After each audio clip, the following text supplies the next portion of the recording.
Halo, Assalamualaikum warahmatullahi wabarakatuh. Selamat pagi semuanya, ketemu lagi dengan saya, Kuntum Khairul Umatin, dosen manajemen rekayasa UISI. Hari ini kita akan membahas materi ekonomi teknik. Wah, anak-anak teknik harus belajar ekonomi juga ya. Ya karena dalam, setiap aspek, seluruh aspek kita memang nggak lepas dari yang namanya uang, nggak lepas dari yang namanya analisis ekonomi gitu ya. Khususnya yang nanti akan kita bahas di perkuliahan ini, kita akan membahas tentang konsep dasar, teori, rumus-rumus yang berhubungan dengan analisis ekonomi yang terkait sama aspek teknis begitu. Misalnya dalam sebuah sistem produksi dalam sebuah industri, di situ kita dihadapkan dengan pilihan-pilihan investasi teknis. Misalnya sebuah perusahaan butuh boiler baru dengan kapasitas sekian, seperti itu. Kemudian masuklah proposal dari berbagai perusahaan, ya kalau misalnya open tender gitu, misalnya perusahaan A nawarin boiler dengan kapasitas sekian, umurnya sekian tahun, umur ekonomisnya 5 tahun dengan harga sekian. Terus perusahaan B ini ada yang spesifikasinya agak lain, umurnya lebih panjang tapi harganya lebih mahal juga. Terus yang C dia punya spesifikasi yang beda lagi juga. Nah, itu salah satunya yang nanti akan kita pelajari. Pokoknya semua yang terkait dengan aspek teknis dan itu butuh analisis ekonomi, kita akan bahas dalam perkuliahan ekonomi teknik. Nah, sebenarnya perkuliahan ini nanti juga bisa teman-teman terapkan dalam kehidupan sehari-hari, karena dalam hidup kita ini penuh dengan pengambilan keputusan, ya.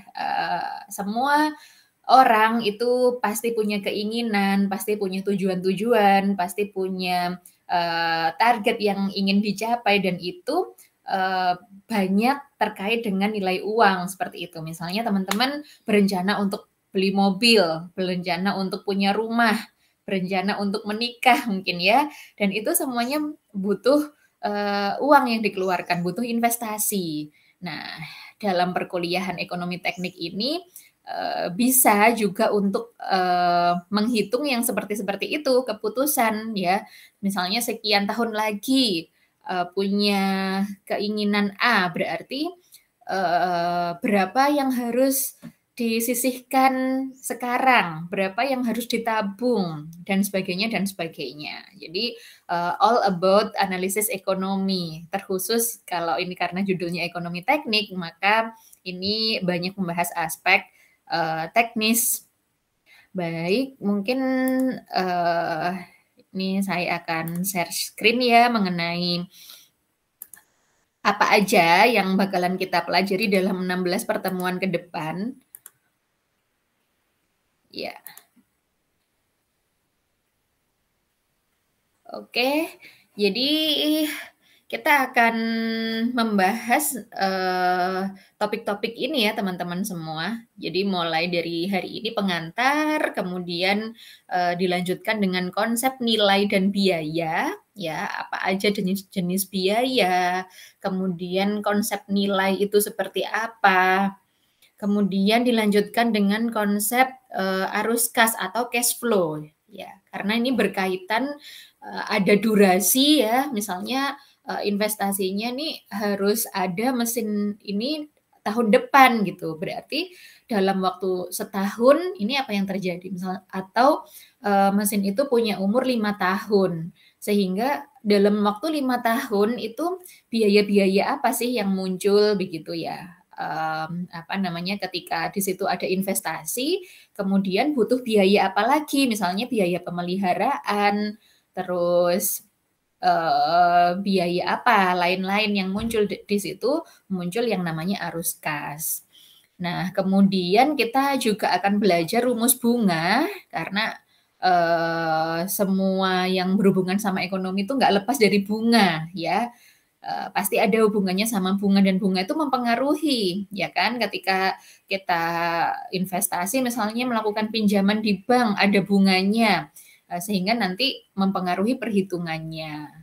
Kemudian kita akan membahas kasus mengenai ekivalensi ekonomi ya. Ekivalensi itu ketika kita membandingkan, perbandingannya itu harus apple to apple.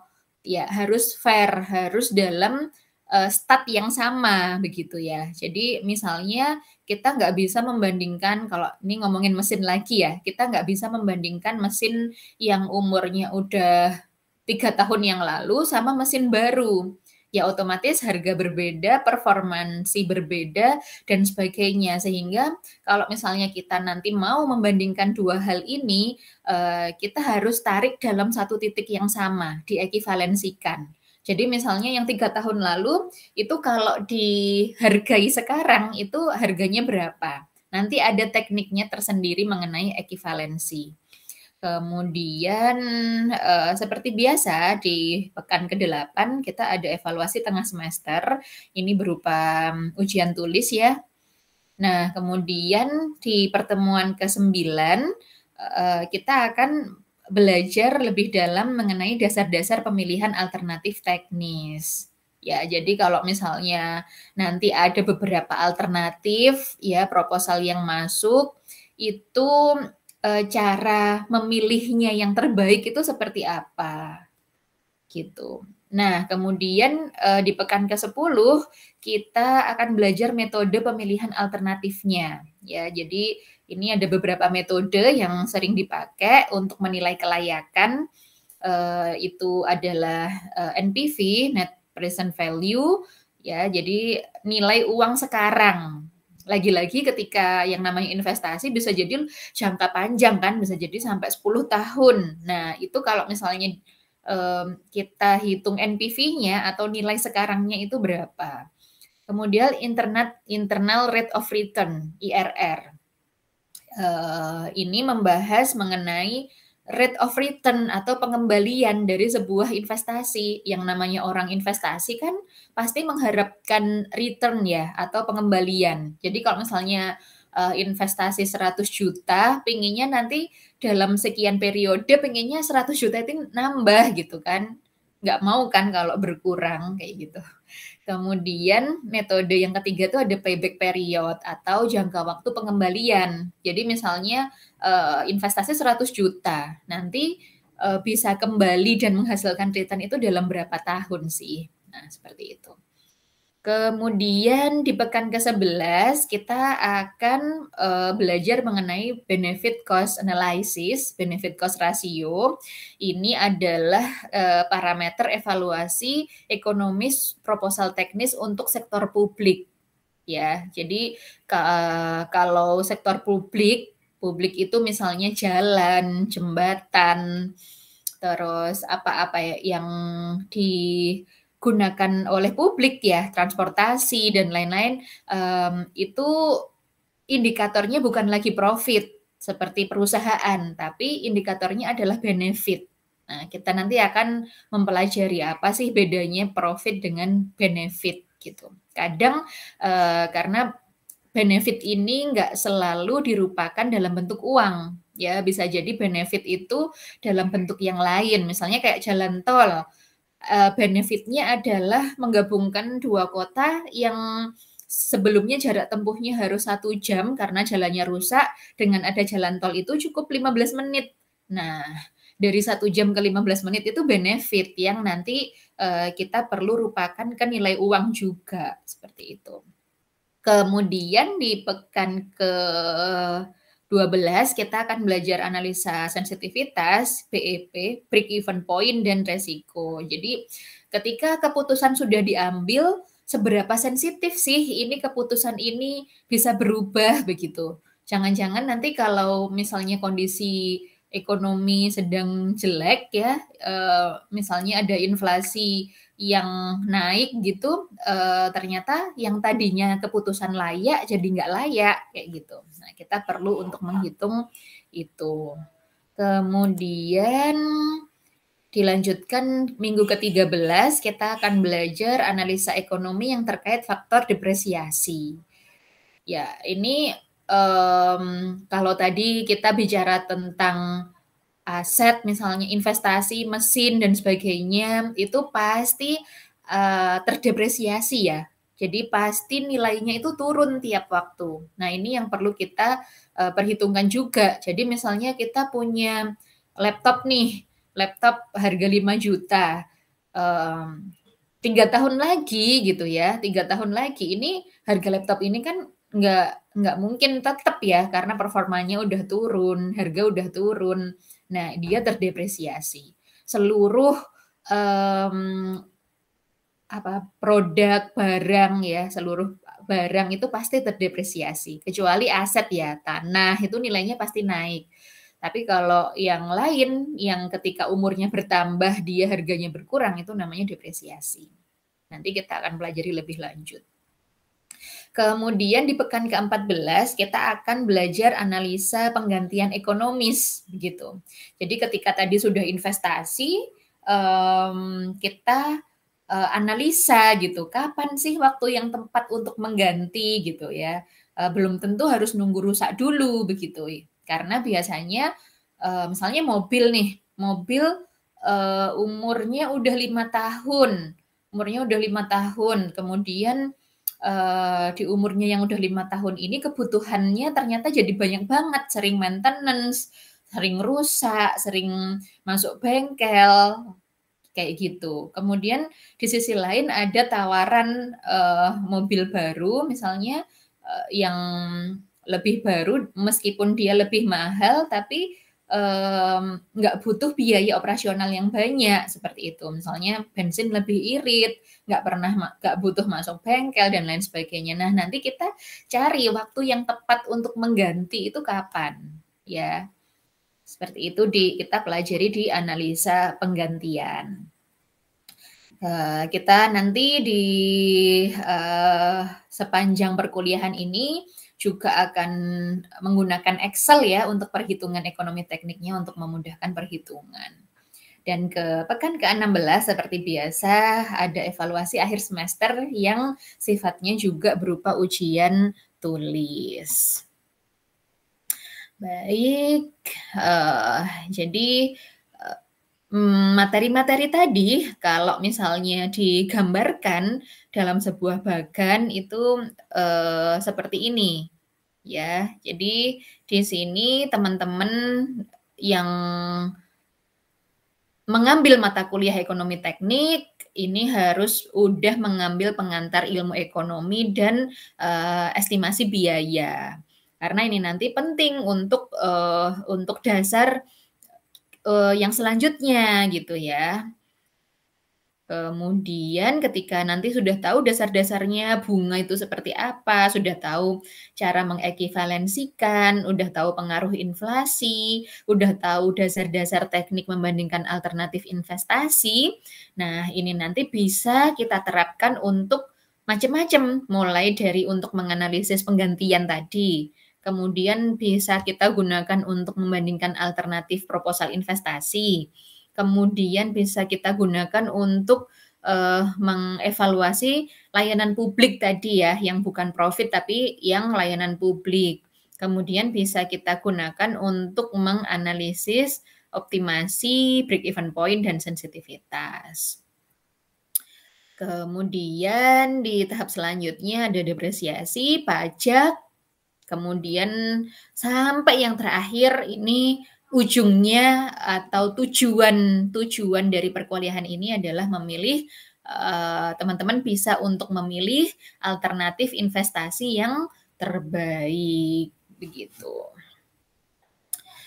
Ya, jadi perkuliahan ekonomi teknik ini ada kaitan dengan perkuliahan yang lain ya. Jadi jika sebelumnya teman-teman sudah pernah mengambil estimasi biaya itu menjadi dasar. Karena di estimasi biaya kita belajar terminologi biaya itu apa aja ya, kemudian harga sebuah produk itu berapa, bagaimana, itu dasarnya dari mana aja, apa saja biaya yang mempengaruhi, itu nanti akan sangat mendukung di perkuliahan ekonomi teknik ini. Kemudian mata kuliah ekonomi teknik ini nantinya di semester selanjutnya akan menjadi dasar juga untuk mata kuliah analisa kelayakan. Ya.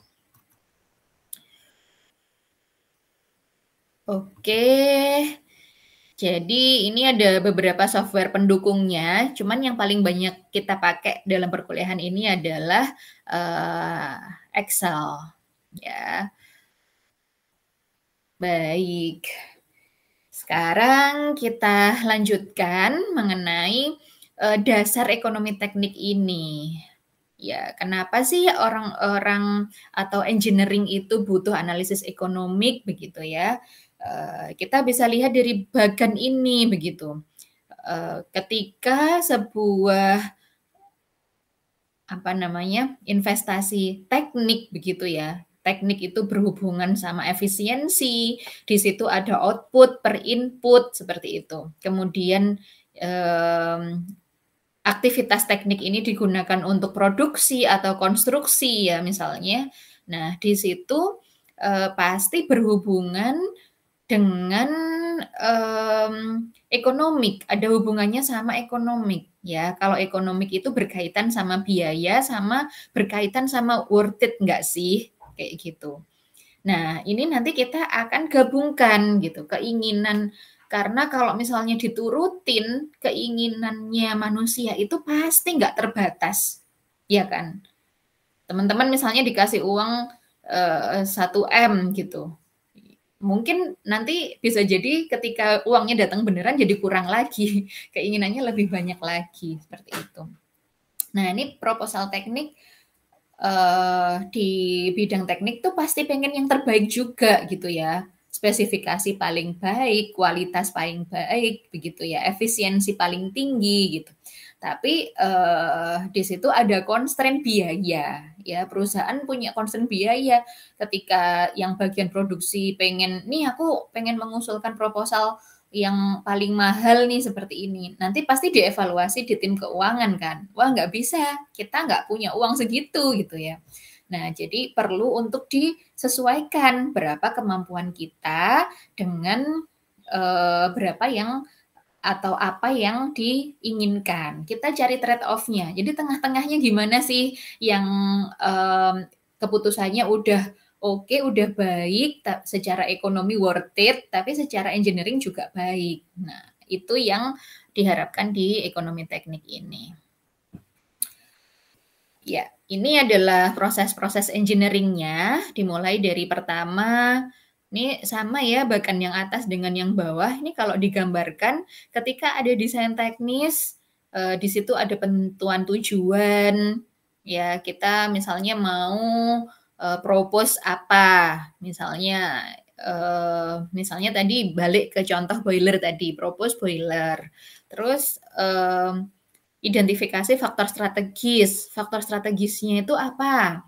Misalnya kapasitas, umur pakainya, misalnya lagi biaya-biaya maintenance-nya, perlu banyak maintenance enggak, terus apalagi, biaya bahan bakar untuk menggerakkan itu seperti apa, biaya-biaya yang muncul itu apa, ini di faktor strategisnya apa. Dari situ nanti muncul calon-calon solusi atau di sini ada alternatif 1, 2, 3 gitu ya. Ada berbagai pilihan, seperti itu. Nah, dari berbagai pilihan itu nanti akan kita analisa secara ekonomis dan ditentukan mana yang akhirnya paling ekonomis atau yang paling menguntungkan. Seperti ini gambarannya.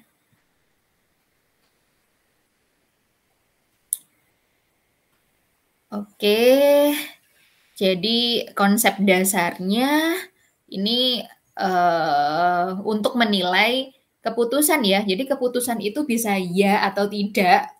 Jadi kalau ada, apa namanya, keputusan ini oke enggak? Oke atau enggak.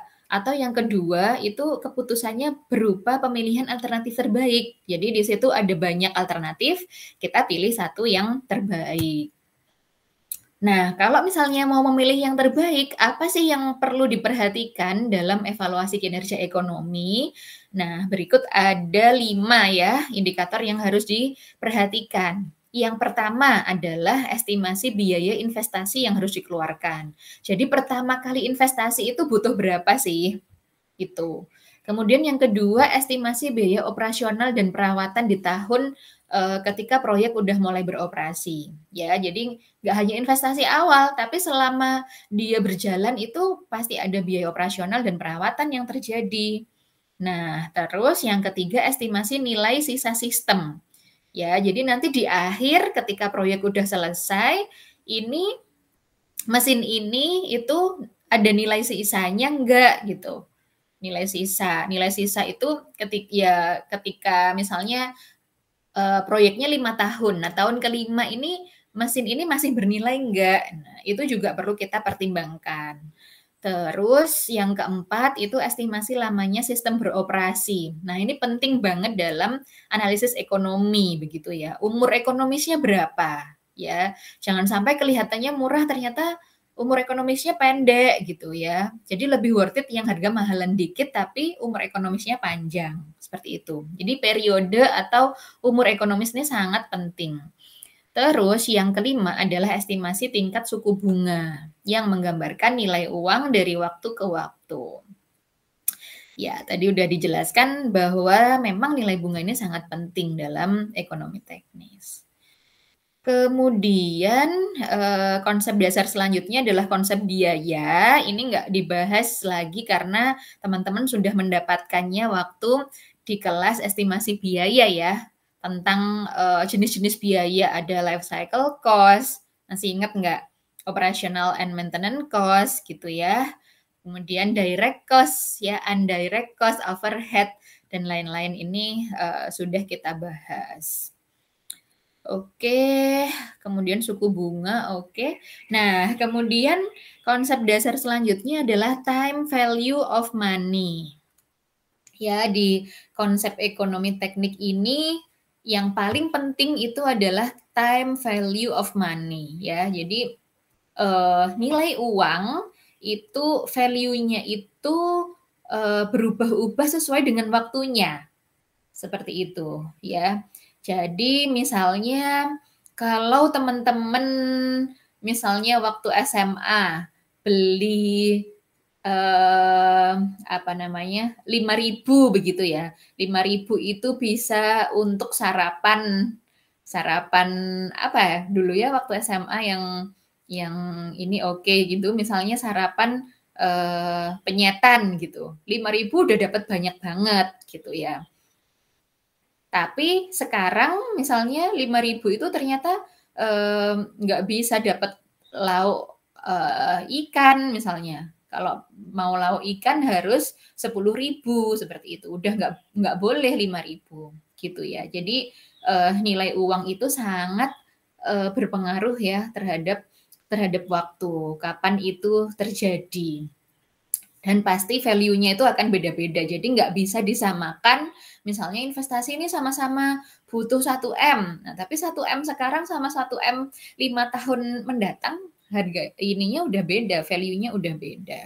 Kayak gitu. Oke, ya itu ya untuk pengenalan ekonomi teknik. Berikut adalah referensi yang bisa digunakan. Ini kalian bisa menggunakan yang berbahasa Indonesia bukunya Pak Nyoman Pujawan. Boleh yang edisi lama yang warnanya Tosca ini ataupun yang edisi baru yang warnanya putih. Ya, kalau bisa punya bukunya ya. Kalau bisa punya bukunya. Jadi ini salah satu investasi wajib kalau menurut saya ya, karena di sini akan banyak sekali sebuah mata kuliah yang hitung-hitungan gini, ini harus banyak latihan, harus banyak dilatih ya, nggak cuman mendengar, tapi memang benar-benar harus mengerjakan. Jadi nanti kita akan setiap minggu perkuliahan ini pasti ada tugas begitu ya, setiap minggu ada tugas yang itu mengerjakan dan biasanya tugas-tugasnya diambil dari buku yang ini. Mungkin kita sepakati aja ya dari salah satu buku ini seperti itu ya. Boleh yang menggunakan yang lama. Ya, mungkin itu ya teman-teman kelas ekonomi teknik.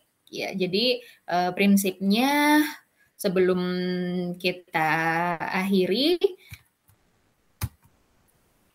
Prinsipnya untuk perkuliahan ekonomi teknik ini, di sini akan banyak hitungan, akan banyak itung-itung, begitu ya. Karena, di sini memang judulnya ekonomi teknik ya, jadi kita akan banyak menghitung uang seperti itu.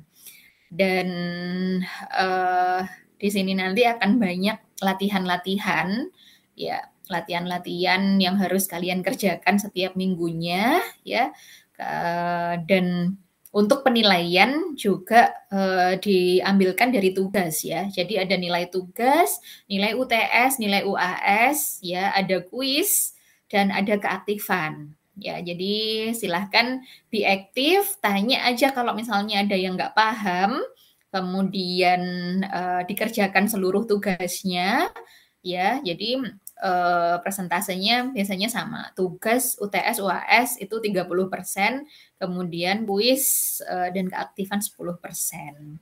Mungkin itu, selamat untuk merencanakan perkuliahan ini, mempersiapkan sebaik-baiknya, ditanyakan aja jika ada yang kurang paham dan sebagainya, diskusi sangat terbuka sekali. Semoga bermanfaat. Terima kasih. Wassalamualaikum warahmatullahi wabarakatuh.